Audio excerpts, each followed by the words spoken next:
ఈ ఎర్రబస్సు కూడా రాని ఈ గ్రామానికి ఎయిర్పోర్ట్ ఎందుకు సార్ అని అడుగుతా ఉంది నరసాయమ్మ.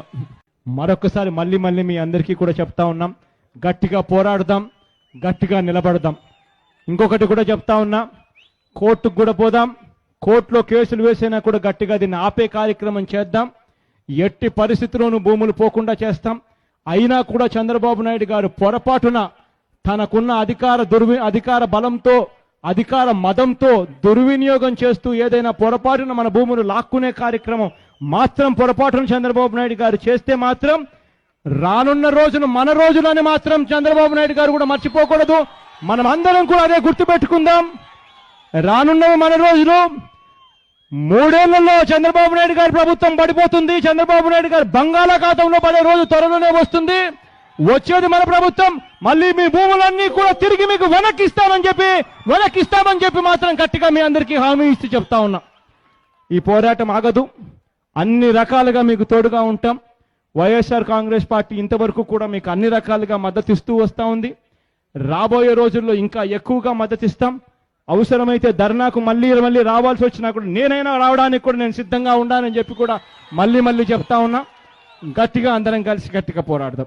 ఉన్న విశాఖపట్నం ఎయిర్పోర్ట్లో మధ్యాహ్నం పూట పోతే ఈగలు తోలుకుంటున్నారు.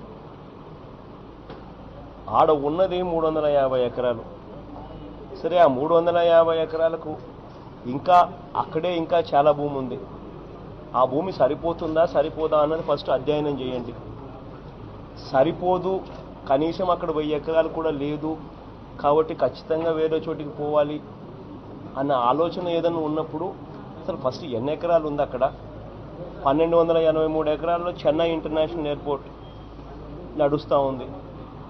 800 ఎకరాల్లో కొచ్చి ఇంటర్నేషనల్ ఎయిర్పోర్ట్ నడుస్తూ ఉంది. మరి ఇటువంటప్పుడు విశాఖపట్నం ఎయిర్పోర్టు ఎన్ని ఎకరాలు ఉంది, అది సరిపోతుందా సరిపోదా అన్నది ఫస్ట్ అధ్యయనం చేసి అక్కడే నిజంగానే 1000 ఎకరాలు ఉంటే వేరే చోటుకు ఎందుకు పోవాలి? ఇంటర్నేషనల్ ఎయిర్పోర్టుకు, కొచ్చి ఇంటర్నేషనల్ ఎయిర్పోర్టు 800 ఎకరాలతో నడుస్తూ ఉన్నప్పుడు, చెన్నై ఇంటర్నేషనల్ ఎయిర్పోర్ట్ 1283 ఎకరాలతో నడుస్తూ ఉన్నప్పుడు ఇది ఏ రకంగా న్యాయం? ఉన్న విశాఖపట్నం ఎయిర్పోర్ట్ను బాగా ఉన్నదాన్ని వదిలేసి వేరే చోటికి పోయి ఎయిర్పోర్ట్ పేరిట అక్వైర్ చేయాలి అని చెప్పి దిక్కుమాలిన ఆలోచన చేయడం, రైతులు కడుపు కొట్టడం నిజంగా ఎంత మటుకు ధర్మం అని అడుగుతా ఉన్నా.